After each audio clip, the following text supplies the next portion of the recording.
Vous écoutez un podcast de EJR Radio, la radio pour tous.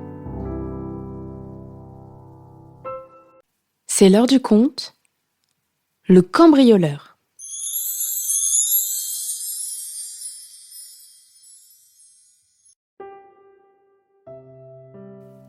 Dis donc, Marcel, espèce de païen, tu ne vas tout de même pas cambrioler chez les gens un jour de Noël ? Célestine avait dit cela sur le ton rogue et désagréable qui caractérisait leur dialogue depuis des années. Justement, vieille chipie, c'est le bon jour. Les gens ne se doutent de rien. Leurs bons sentiments assouplissent leur vigilance. Et c'est plein de cadeaux. Je ne vais pas me priver d'aller leur piquer quelques-unes de leurs richesses. Mais ce n'est quand même pas bien. Si ça tourne mal, tu ne t'en prendras qu'à toi-même.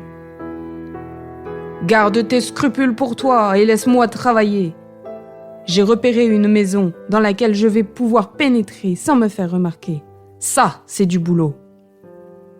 Ainsi parlaient avec aigreur Marcel et Célestine, deux professionnels de la cambriole, si l'on peut appeler cela un métier, en ce matin d'un Noël paisible et chaleureux comme on les aime. Irrité, mais fort de sa résolution, Marcel se mit donc en route pour aller faire son butin chez les gens qui ne s'y attendaient pas. La maison qu'il avait repérée était celle de la famille Bonamy. Une famille qui portait bien son nom. Des gens aimables qui aimaient s'entourer d'amis et qui, le jour de Noël, avaient pour coutume d'inviter toute une parenté. Ils étaient donc là, en famille, réunis autour d'un sapin, pour relire le récit de la naissance de Jésus, écouter les poésies des enfants, leurs productions musicales et chanter ensemble quelques chants de Noël. Selon leurs habitudes, les cadeaux étaient entreposés à l'écart dans une chambre sans chauffage qui servait de débarras. On échangerait les présents après avoir encore goûté à l'excellente tourte que Madame Bonamy se faisait un point d'honneur de confectionner année après année pour cette occasion.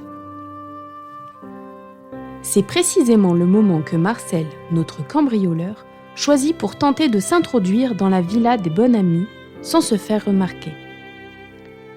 Il eut vite fait de repérer que toute la famille était réunie dans le grand salon, au sud de la maison, tandis que la petite chambre de débarras, au nord, était fermée et sans lumière.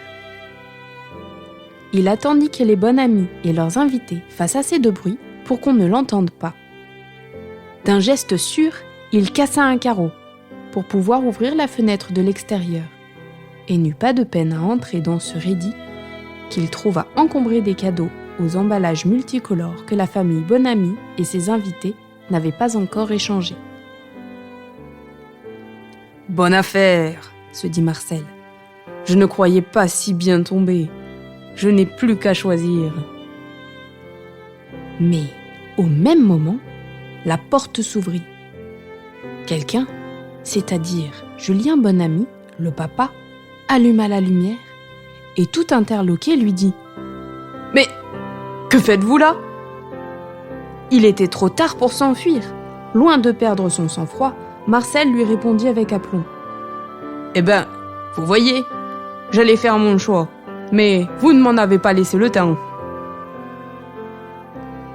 Julien Bonamy eut toutes les raisons de se mettre en colère, d'essayer de mettre la main au collet de ce malencontreux cambrioleur, d'appeler la police. Mais c'était Noël, et marqué comme il l'était par le récit de la Nativité, par les poésies et par les chants qu'il venait d'entendre, il eut une toute autre réaction. « Eh, mon ami, dit-il au cambrioleur, vous n'allez tout de même pas rester là tout seul dans cette chambre à l'écart et sans chauffage.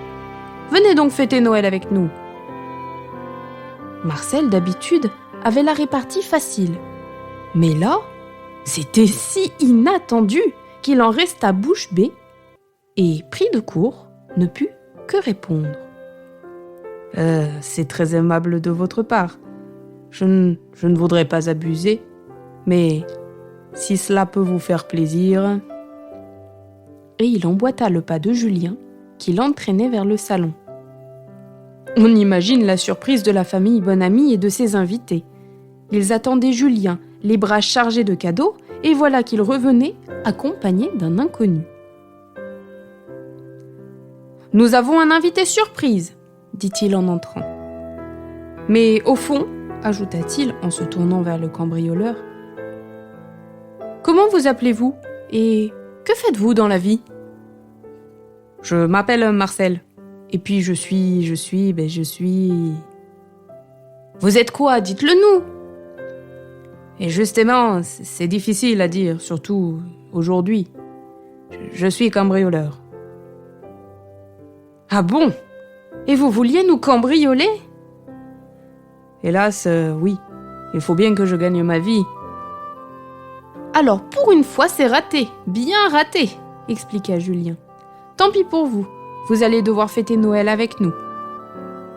Aglaé, dit-il à sa femme, donne donc une tranche de tourte à notre ami Marcel et verse-lui un verre de vin chaud. Le reste de la famille, d'abord tout interloqué, commençait à entrer dans la démarche de Julien. Tous ne tardèrent pas à comprendre que, un jour comme celui-là, il valait mieux accueillir Marcel que de l'accabler de reproches pour avoir voulu les cambrioler. Rapidement, l'atmosphère redevient chaleureuse, fraternelle, enjouée, au point que Marcel se sentait devenir un autre homme. Il était là, silencieux, attentif, visiblement troublé par cet accueil si inattendu, si contraire à tout ce dont il avait pris l'habitude, les diverses fois où il s'était fait pincer par la police. Après bien des hésitations, il demanda timidement s'il pouvait dire quelque chose. « Mais bien sûr, allez-y !»« Eh bien, savez-vous, je n'aurais jamais imaginé que quelqu'un puisse un jour m'accueillir aussi amicalement. Et vous venez de le faire. Je voulais vous cambrioler et maintenant je le regrette. J'ai même l'impression que je ne vais plus jamais pouvoir cambrioler qui que ce soit. Mais voilà, c'est la seule chose que je sache faire. Comment vais-je m'en tirer si je n'ai plus cette ressource ? Ah, c'est là votre problème ? Je vois, répond Julien Bonamy. Laissez-moi réfléchir 2 minutes et en parler avec ma femme. Julien et Aglaé se retirèrent quelques instants, laissant Marcel tout penaud dans son coin. Ils furent bientôt de retour. « Voici, dit Julien. Nous ne nous attendions évidemment pas à votre visite, monsieur Marcel. Elle nous a obligés à réfléchir et nous allons désormais la considérer comme un cadeau. Grâce à vous, ce jour de Noël n'aura pas été comme les autres. Il nous aura ouvert les yeux sur ce que vivent d'autres gens que nous. Aussi n'allons-nous pas vous laisser tomber. Si vous êtes décidé à abandonner la cambriole, je vous engage dès demain dans mon entreprise et vous pourrez gagner honnêtement votre vie. D'accord ? Je veux bien essayer, répondit Marcel. Et il rentra chez lui. Quand Célestine le revit revenir les mains vides, elle lui dit sans ménagement. « Ça a raté ? Bien fait pour toi ! Tu n'avais qu'à rester ici le jour de Noël. »« Oh non !» répondit Marcel. « Ça n'a pas raté, au contraire. Tu le croiras ou non, mais je renonce désormais à la cambriole et dès demain, je vais me mettre à travailler. »« Toi, travailler et gagner honnêtement ta vie ? Ça m'étonnerait. » »« Eh bien, oui. Cela ne te suffit pas comme cadeau de Noël ? » ?»« Quoi ? Comme cadeau ? De Noël ? Ça alors, Seigneur Jésus !» Trop émus, ils ne savaient plus que se dire et ne purent que tomber dans les bras l'un de l'autre. Ça ne leur était pas arrivé depuis si longtemps.